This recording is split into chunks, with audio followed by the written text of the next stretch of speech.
बिस्मिल्लाहिर्रहमानिर्रहीम। लाखों करोड़ों दुरूदो सलाम मोहम्मद मुस्तफ़ा सल्लल्लाहु अलैहि वसल्लम और आले मोहम्मद पर। मैं हूँ उमर दराज गोंदल। सुप्रीम कोर्ट में जस्टिस अतर मिनल्ला एक तगड़ी आवाज़ है। आपने देखा फुल कोर्ट के अंदर जस्टिस अतर मिनल्ला ने जो सवालात उठाए, और जस्टिस अतर मिनल्ला जो बार बार कहते रहे कि धांधली की दरख्वास्त लगाएं, फलां दरख्वास्तें लगाएं। वो कहते थे कि हम बार बार कह तो रहे हैं, जब काजी साहब सच सच की बात कहते रहे सच कोई भी यहाँ पूरा नहीं बोलता। जो हो रहा है मुल्क के अंदर वो भी सब उन्होंने बड़े खुल के बताया। अब जस्टिस अतर मिनल्ला जब इस्लामाबाद हाई कोर्ट के अंदर थे तो वो उन्होंने ऐसे मामलात के ऊपर, लापता अफराद, दीगर चीज़ों के ऊपर किया कि उनको तंग आके एलिवेट किया गया सुप्रीम कोर्ट के इनको इस्लामाबाद हाई कोर्ट से भेजा जाए। जैसे जस्टिस आमिर फारूक को नहीं किया जा रहा क्योंकि वो इतने सूटेबल है सिस्टम के लिए। तो अब जस्टिस अतर मिनल्ला बोले हैं और तगड़ा बोले हैं। शायद बड़ों बड़ों के लिए परेशानी है।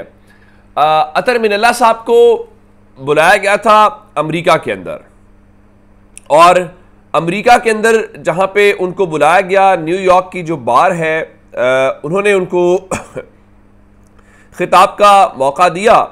तो एक तो उन्होंने ये जो 6 जजेस हैं जिन्होंने हाल ही में इस्लामाबाद हाई कोर्ट से ख़त लिखा, उन्होंने इस हवाले से आज बात की है। और मेरा ख्याल है सुप्रीम कोर्ट का सिटिंग जज पहला जज होगा जिसने इसके ऊपर कमेंट दिया होगा। आज अतर मिनल्ला साहब ने कहा कि देखिए, जजों का आज़ाद होना बहुत ज़रूरी है, और उनके मुताबिक अदलिया में ये जो खुफिया एजेंसियों की मुदाखलत से मुतल्लिक ख़त लिखने वाले 6 में से 5 जजेज हैं, उनको मैंने ढूंढ के उनकी तकर्री की सिफारिश की थी। और फिर उन्होंने मज़ीद डिटेल्स बताए कि ये तो चले मैंने 5 जज लगाए ही थे, और लेकिन उन 5 जजों के हवाले से उन्होंने कहा कि देखिए, जजों की तैनाती में मुझे एक जज को मनाने में 3 और दूसरे को मनाने में 2 साल लगे। और उन्होंने कहा कि जो हाइब्रिड निज़ाम हुकूमत है और जो जमहूरी निज़ाम हुकूमत है उसमें अदलिया की आज़ादी का अलग अलग तसव्वुर है, और उनके मुताबिक इन जजों पर किसी को इतराज़ नहीं था, लेकिन पूरा निज़ाम उनसे खौफज़दा था। हत्ता कि वज़ीर आज़म भी उन जजों की तैनाती की मज़ाहमत करने वालों में शामिल हो गए। उनमें से एक जज सबसे ज़्यादा निशाने में आए, और मुझे पता है इस्लामाबाद हाई कोर्ट के जिन जजेस की वो बात कर रहे हैं। अच्छा, ये मामला हो गया। और फिर उन्होंने एक और बात की। उन्होंने कहा देखिए, जो सुप्रीम कोर्ट के पास गैर आइनी इक़दामात या आइन की पामाली को तहफ़्फ़ुज़ देने का कोई इख्तियार कभी नहीं रहा, और अगर जजेस ऐसा करते हैं तो ये उनके ज़ाब्ता-ए अखलाक की खिलाफ वर्जी है। और फिर उन्होंने एक और बात की। उन्होंने कहा जज को किसी तनकीद से डरना नहीं चाहिए, और अब उन्होंने कहा कि जिन्हें मेरी अदालत के अलावा कहीं से रिलीफ नहीं मिलता था, यानी उनको रिलीफ मेरी अदालत से ही मिलता था, आज वो भी मेरे खिलाफ प्रोपेगेंडा कर रहे हैं। 2022 में जो मेरे खिलाफ प्रोपेगेंडा कर रहे थे, अब वो दूसरी तरफ खड़े हैं, और उस वक्त जिनको रिलीफ मिलता था आज वो प्रोपेगेंडा कर रहे हैं। फिर उन्होंने एक और बात की। उन्होंने कहा कि मेरी बीवी का सियासत से कोई लेना देना नहीं है, मगर उसके बावजूद उन पर डॉक्यूमेंट्री बनाकर सोशल मीडिया पर मुहिम चलाई गई, जिसकी मालूमात हुकूमती इदारों से दी गई, मगर यह सब बतौर जज चैलेंज है, और यह एक आज़ाद जज का टेस्ट है। इससे आपको अंदाज़ा होगा कि सुप्रीम कोर्ट के जो जजेस हैं उनके साथ भी क्या कुछ होता है। फिर उन्होंने जस्टिस मंसूर अली शाह साहब और जस्टिस याहिया अफरीदी के मुतालिक बताया, और उन्होंने कहा कि 9 मार्च 2007 को उस वक्त के जो चीफ जस्टिस इफ्तिखार चौधरी हैं, जब उनको आर्मी हाउस में नज़रबंद कर दिया गया, यानी जिस वक्त जनरल मुशर्रफ ने उनको बुलाया और कहा इस्तीफ़ा दें, उन्होंने इस्तीफ़ा नहीं दिया, तो फिर उनको वहाँ पे नज़रबंद किया गया। तो उन्होंने कहा कि मेरे साथी जज जस्टिस याहिया अफरीदी के मशवरे पर हमने हब्से बेजा की दरख्वास्त दायर करने का फैसला किया। अच्छा, उस वक्त तक अतर मिनल्ला साहब भी जज नहीं थे, याहिया अफरीदी साहब भी जज नहीं थे।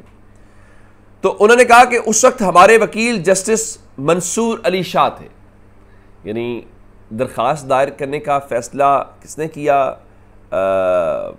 मसलन अतर मिनल्ला साहब ने, मशवरा या आफरीदी साहब ने दिया, और उनके वकील कौन थे? जस्टिस मंसूर अली शाह साहब। और ये तीनों अफराद उस वक्त जज नहीं बने थे। तो उन्होंने कहा फिर वो दरख्वास्त कभी नहीं लगी। तमाम जजेस को मालूम था कि उनके चीफ जस्टिस घर में नज़र बंद हैं, मगर किसी ने उनकी दरख्वास्त नहीं सुनी। यानी उस वक्त के वो जजेस की बात कर रहे हैं कि उनको ये सब पता था, लेकिन किसी ने उनकी दरख्वास्त नहीं सुनी। और उनका आज वो तीनों जो हमारे दोस्त हैं वो इस वक्त जज बन गए। कभी कभारी ऐसा होता है। अच्छा, फिर जब इमरान खान की हुकूमत गिरी थी तो आप जानते हैं कि रात को अदालतें खुल गई थी इस्लामाबाद हाई कोर्ट, और उस वक्त चीफ जस्टिस कौन थे? जस्टिस अतर मिनल्ला थे। उनके ऊपर तनकीद भी बहुत हुई। इवन इमरान खान खुल के कहते रहे कि बताया जाए कि उस रात अदालतें किसने खुलवाई थी, अदालतें कौन खोली थी। उसकी एक वजाहत आज जस्टिस अतर मिनल्ला साहब ने की है। ठीक है, ये उनकी अपनी वजाहत है, उसको सुन लेना चाहिए। और जब अतर मिनल्ला साहब ने कहा कि जब मार्शल लॉ का खतरा हो तो अदालतों को ओपन होना चाहिए। इस्लामाबाद हाई कोर्ट में भी रात को अदालत खोली गई। अब उन्होंने इसकी वजह यह बताई कि चूंकि ARY ने ऐसा माहौल बना दिया था कि मार्शल लॉ लगने वाला है, जब ज़ियाउल हक और परवेज मुशर्रफ मुंतखब वज़राए आज़म को हटा रहे थे, काश तब भी अदालतें ओपन हो जाती। ठीक है, ये अतर मिनल्ला साहब का ख्याल या उनका मौक़िफ़ है, वो काबिल एहतराम है। लेकिन ज़ाहिर है उस रात के हवाले से बहुत सारी बातें हैं। मिसाल के तौर के ऊपर जो पिटीशंस दायर हो गई, जो कुछ हुआ वो बड़ा एक था, लेकिन वो कहते हैं जी मैंने इसलिए खोली कि मुझे था कि मार्शल लॉ ना लग जाए। लेकिन Islamabad high court martial law को कैसे रोक सकती है, ये भी एक बड़ी इम्पॉर्टेंट बात है। ये तो हो गया जस्टिस अतर मिनल्ला साहब का। और जस्टिस अतर मिनल्ला ने बिल्कुल खुल के रिमार्क्स दिए। अब काजी साहब जो हैं वो 6 जजेस वाले मामले को ख़त को कहाँ गया वो मामला? उन्होंने एक मामला टेकअप किया था ना, उसको नोटिस लिया था, वो कहाँ चला गया किसी को नहीं पता। उसके बाद इस्लामाबाद हाई कोर्ट से कुछ बड़ी खबरें हैं, और आज तो जज सामिर फारूक साहब का मूड भी बदला हुआ दिखाई दे रहा है, चूँकि कल ही उनके खिलाफ रेफरेंस दायर हुआ है। और आप जानते हैं कि इस्लामाबाद के अंदर रिटायर्ड जजेस के जो ट्राइब्यूनल है उसका मामला है, और इस्लामाबाद हाई कोर्ट के चीफ जज सामिर फारूक ने इलेक्शन एक्ट में जो तरमीम के खिलाफ दरख्वास्त है, यानी जो रिटायर्ड जज लगाना चाहते हैं इलेक्शन कमीशन वाले, उसके ऊपर सेक्रेटरी कानून को और इलेक्शन कमीशन को आज नोटिस जारी कर दिया है, और उनको नोटिस जारी करके 10 रोज़ में जवाब तलब कर लिया है। और उसके साथ ही उन्होंने अटॉर्नी जनरल को भी तलब कर लिया है कि आप आएँ और मुआवनत करें।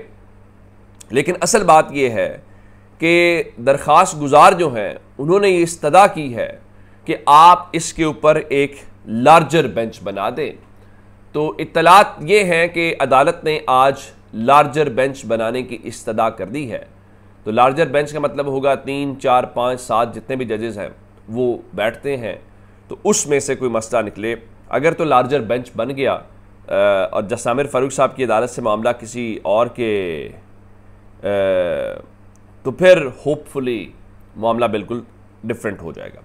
दूसरा, आज आमिर फारूक साहब ने बुशरा बीबी के मुकदमात की तफसीलात फराहमी और किसी नई मुकदमे में गिरफ्तार न करके जो मुतल्लिका अदालत है उससे जो रुजू की दरख्वास्त है उस पर भी सेक्रेटरी दाखिला FIA नैब और इस्लामाबाद पुलिस को नोटिस जारी करते हुए आइंदा हफ्ते तक जवाब तलब कर लिया है। अच्छा, एक मामला और था, और वो था पाकिस्तान तहरीक इंसाफ की जो ऑफिशियल वेबसाइट है वो पाकिस्तान के अंदर ब्लॉक है। उसके खिलाफ एक तो उमर अयूब साहब और शिबली फराज साहब ने दरख्वास्त दी थी। तो आज उस दरख्वास्त के ऊपर तहरीक इंसाफ के वकील पेश नहीं हुए, जिसकी बुनियाद के ऊपर यह दरख्वास्त बग़ैर किसी समाअत के अगली कार्रवाई जो है वो आइंदा हफ्ते तक मुलतवी कर दी गई है। इस दरख्वास्त में बाबर अवान साहब जो हैं वो इनके वकील हैं, लेकिन बताया गया कि वो सुप्रीम कोर्ट में आज मसरूफ़ हैं, तो सुप्रीम कोर्ट की मसरूफियत की वजह से वो अदालत पेश नहीं हो सकते। नंबर 1।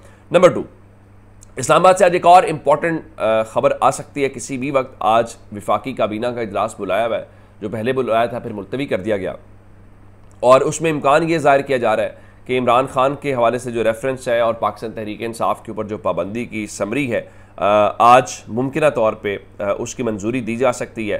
तो चले, मंजूरी इमरान खान के बकौल तहरीक इंसाफ के ऊपर तो पहले ही पाबंदी लगी हुई है, चले इस तरीके से भी देख लेते हैं। अपना बहुत सारा ख्याल रखिएगा। खुदा हाफिज़।